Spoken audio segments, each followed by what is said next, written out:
नमस्कार साथियों, दक्ष क्लास के यूट्यूब चैनल पर आप लोगों का स्वागत है। आज हम लोग अग्निवीर के कुछ प्रश्न देखेंगे जिसमें हम लोगों ने कुल 20 प्रश्न लिए हैं। जिसमें पहला प्रश्न इस प्रकार से होगा। पहले प्रश्न में आपके पास दिया है ठोस हिम क्या होती है। ठोस हिम का मतलब आपके पास क्या होता है, सॉलिड आइस। इसमें पहला जो आपके पास ऑप्शन है वो इस प्रकार से होगा, ठोस कार्बन डाइऑक्साइड। दूसरा ऑप्शन आपके पास रहेगा ठोस हाइड्रोजन। तीसरा आपके पास जो ऑप्शन रहेगा वो रहेगा ठोस ऑक्सीजन। चौथा आपके पास ऑप्शन रहेगा वो रहेगा आपके पास ठोस अमोनिया। तो आप लोग जल्दी से इसका आंसर देंगे। इसका आंसर जो आपके पास रहेगा वो इस प्रकार से रहेगा।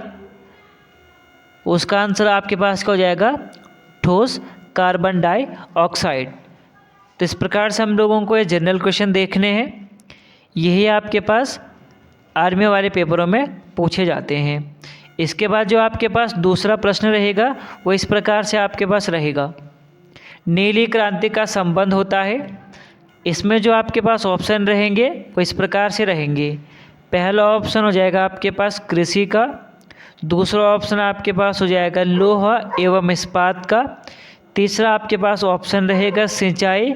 चौथा आपके पास ऑप्शन रहेगा मत्स्य पालन का, यानी कि जिसको हम लोग क्या बोलते हैं, मछली पालन भी बोलते हैं। ठीक है, तो आप लोग इसका आंसर देंगे। तो नीली क्रांति का संबंध आपके पास हो जाएगा, इसका आपके पास आंसर हो जाएगा मत्स्य पालन, यानी कि जो आपके पास जिसको हम लोग क्या बोलते हैं, फिशरीज भी बोलते हैं। इसका आंसर आपके पास ये हो जाएगा। उसके बाद अगला जो आपके पास प्रश्न रहेगा वो इस प्रकार से रहेगा, डॉप्सन इकाई का प्रयोग किया जाता है। डॉप्सन जो आपके पास यूनिट रहेगी उसका प्रयोग किया जाता है। इसमें पहला ऑप्शन आपके पास रहेगा पृथ्वी की मोटाई मापने के लिए, यानी कि जो अर्थ की क्रस्ट होती है उसका मेजरमेंट के लिए, पृथ्वी की मोटाई मापने के लिए। दूसरा आपके पास ऑप्शन रहेगा हीरे की मोटाई नापने के लिए। तीसरा ऑप्शन है आपके पास ओजोन परत की मोटाई मापने के लिए।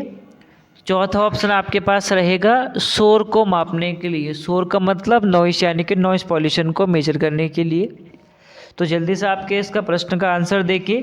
तो इसका आपके पास आंसर क्या हो जाएगा कि हम लोग जो डॉप्सन इकाई हो तो उसका प्रयोग आपके पास क्या होता है, जो ओजोन परत होती है इसके मापन के लिए किया जाता है।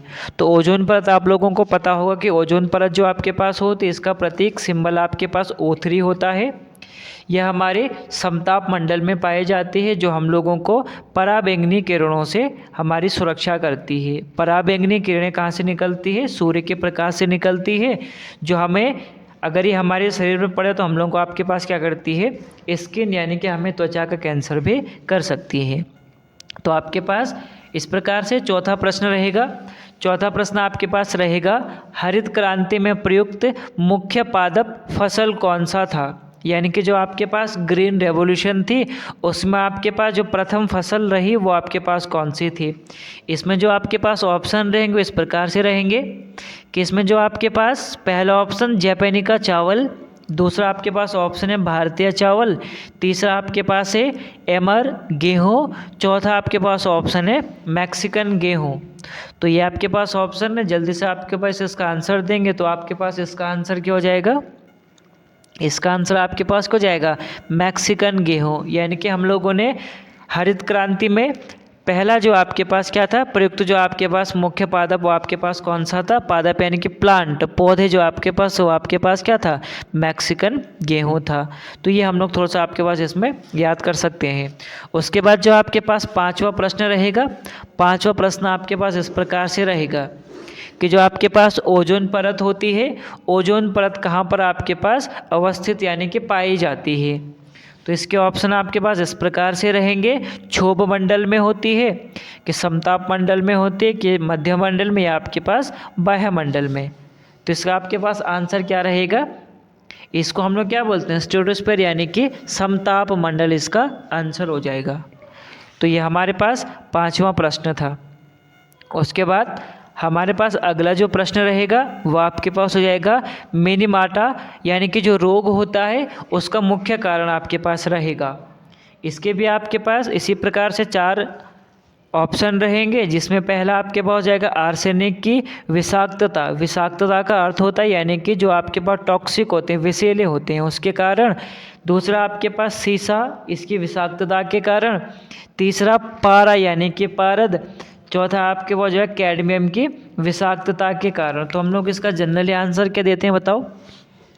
इसका जो आपके पास उत्तर रहेगा वो आपके पास इस प्रकार से रहेगा कि जो आपके पास मिनीमाता रोग वो आपके पास किसके कारण आपके पास होता है, वो आपके पास होता है पारा की विषाक्तता से।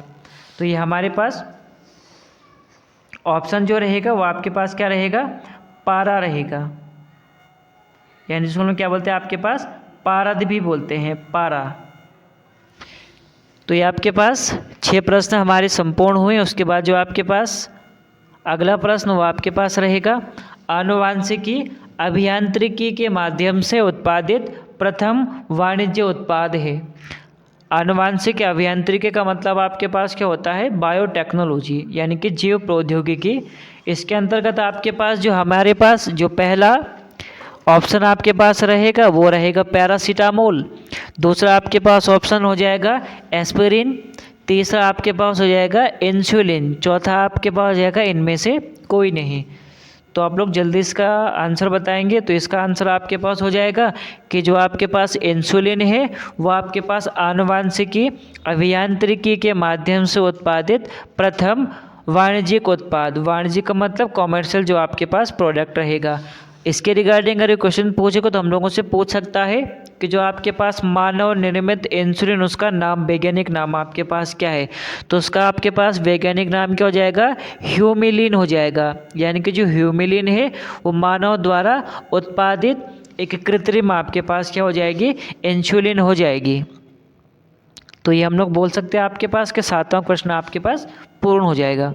उसके बाद अगला जो प्रश्न रहेगा वो इस प्रकार से होगा, निम्नलिखित पदों में से किसका संबंध मधुमक्खी पालन से है। मधुमक्खी यानी कि हनी बी से आपके पास हो जाएगा। इसके लिए फिर आपके पास 4 ऑप्शन रहेंगे। पहला ऑप्शन सेरिकल्चर, दूसरा पिसिकल्चर, तीसरा टिश्यू कल्चर, चौथा आपके पास एपीकल्चर। तो इसका जो आपके पास आंसर रहेगा, जल्दी से आप इसका आंसर देंगे। तो मधुमक्खी पालन का जो आपके पास संबंध रहेगा वो आपके पास हो जाएगा एपीकल्चर से। यानी कि एपीकल्चर जीव विज्ञान की वह शाखा है जिसके अंतर्गत हम लोग मधुमक्खी पालन का अध्ययन करते हैं।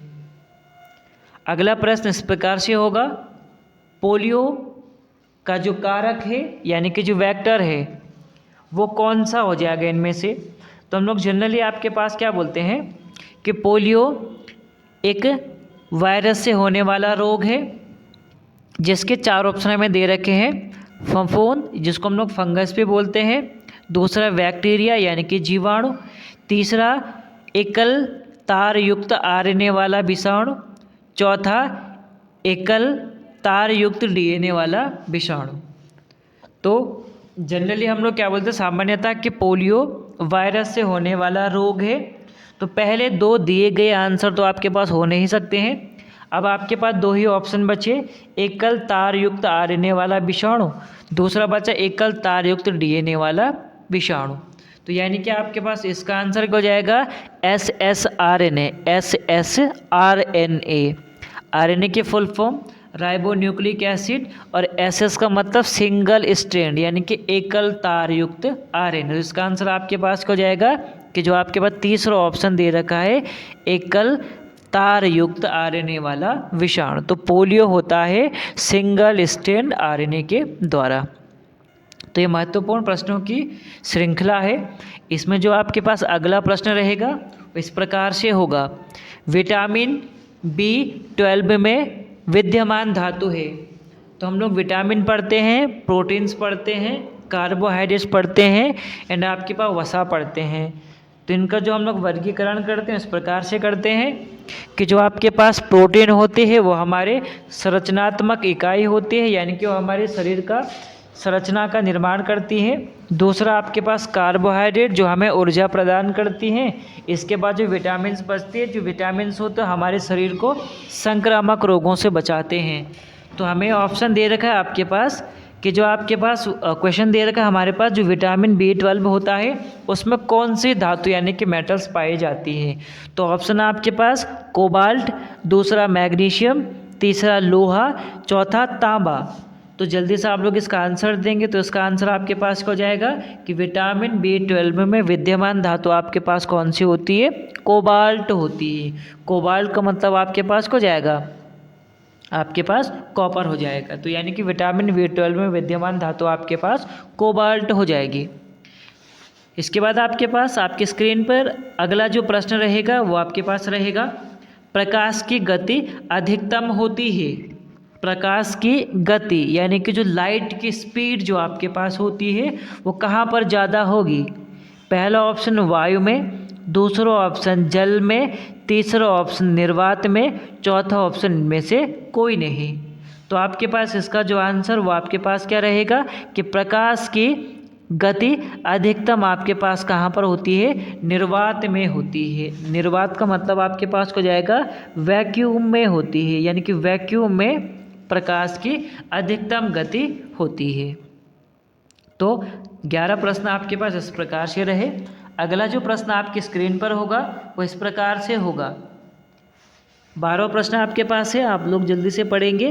कुनेन जो मलेरिया के इलाज में प्रयोग की जाती है, एक प्रकार की औषधि है, किस पौधे के किस भाग से प्राप्त की जाती है। यानी कि जो कुनेन एक प्रकार की औषधि होगी, मलेरिया रोग में आपके पास मददगार होगी, पौधे के किस भाग से प्राप्त की जाती है। तो हम लोग पहले इसमें एक प्रश्न आपके पास दूसरा भी बन सकता है कि कौन सा वह पौधा होता है जिससे हम लोग क्या बनाते हैं, कुनेन की दवाई, कुनेन एक प्रकार की औषधि बनाते हैं जो मलेरिया में उपयोगी होगी। प्रश्न ऑप्शन आपके पास पत्ती से, जड़ से, छाल से या पुष्प से। तो हम लोग इसका आंसर आपके पास क्या देंगे कि कुनेन आपके पास छाल से प्राप्त होने वाली औषधि है। अगर उसने पूछ लिया तो हमें पूछा जा सकता है कि कुनेन आपके पास सिनकोना नामक वृक्ष से प्राप्त होती है। यानी कि सिनकोना पौधा होगा जिसकी छाल से हमें क्या प्राप्त होगी, कुनेन, जो मलेरिया की एक प्रकार की औषधि या दवाई है। अगला प्रश्न रहेगा, विद्युत ऊर्जा को यांत्रिक ऊर्जा में बदलने वाली युक्ति है। विद्युत ऊर्जा को यांत्रिक ऊर्जा में बदलने वाली युक्ति है। ऑप्शन इस प्रकार से रहेंगे, डायनामो, ट्रांसफार्मर, विद्युत मोटर और इंडक्टर। तो इसका आंसर आपके पास क्या हो जाएगा, विद्युत ऊर्जा को यांत्रिक ऊर्जा में बदलने वाली युक्ति आपके पास क्या हो जाएगी, विद्युत मोटर। अगला प्रश्न आपके स्क्रीन पर रहेगा, यह आपके पास 14 नंबर का क्वेश्चन, 14वें नंबर का क्वेश्चन। सबसे कम वेवलेंथ यानी कि तरंग दैर्ध्य वाला प्रकाश आपके पास होता है। तो जनरली आप लोगों को पूछा जाता है, एक पूछा जाता है सबसे कम वाला, एक पूछा जाता है सबसे ज़्यादा वाला। तो कम वाला भी आपके पास ऑप्शन में दिया गया है और ज़्यादा वाला भी दिया है। तो हमें प्रश्न पूछा गया है सबसे कम तरंग दैर्ध्य वाला प्रकाश होता है। तो इसका आंसर आपके पास हो जाएगा बैंगनी रंग सबसे कम प्रकाश वाला, प्रकाश तरंग दैर्ध्य वाला आपके पास क्या होता है, प्रकाश होता है।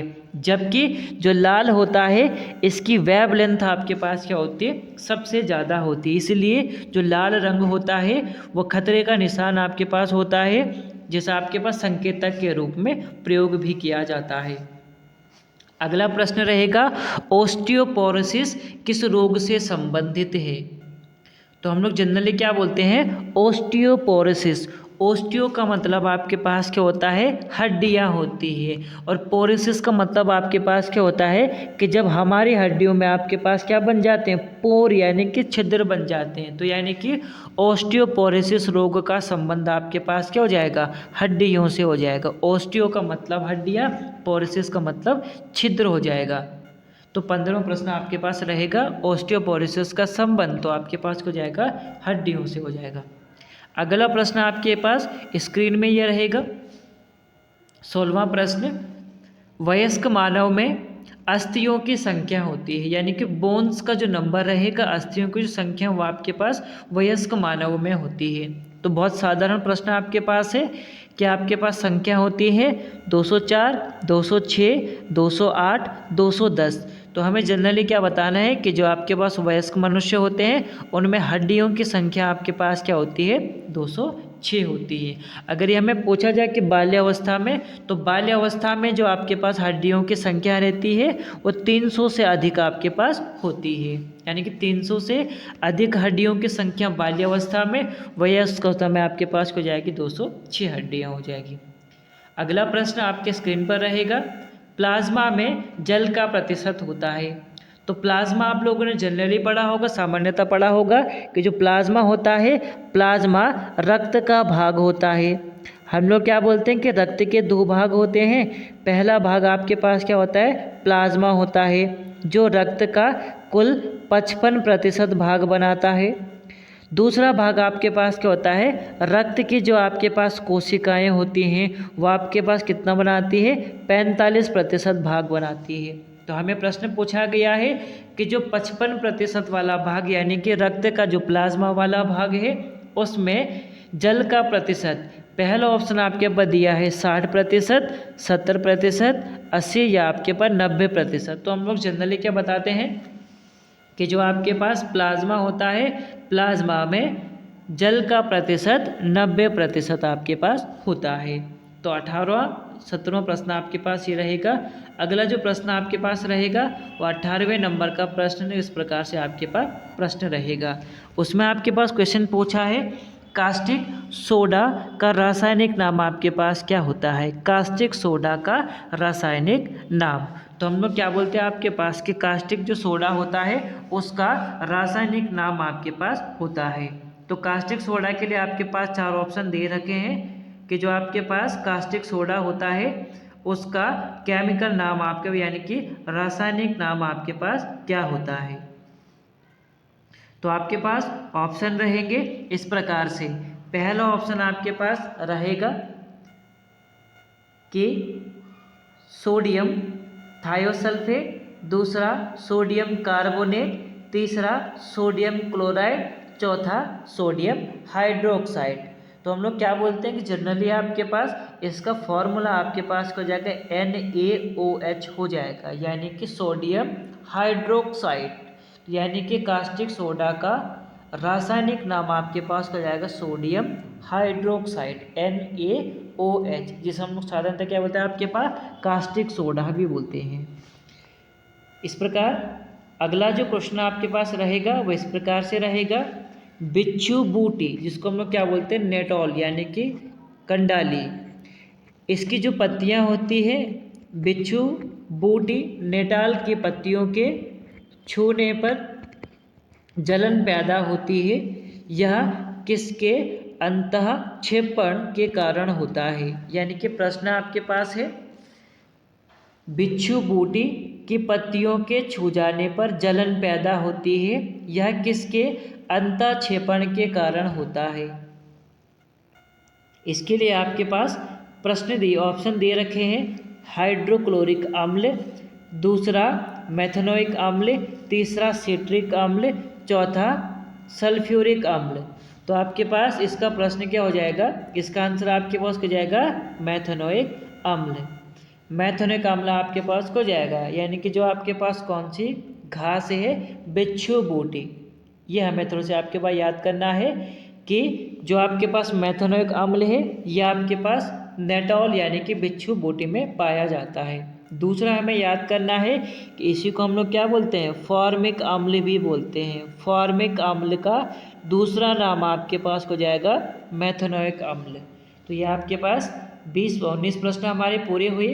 अगला जो प्रश्न आपके पास रहेगा इस प्रकार से रहेगा, निम्नलिखित में कौन सी पद्धति दूध से मक्खन यानी कि क्रीम निकालने में सहायक होती है।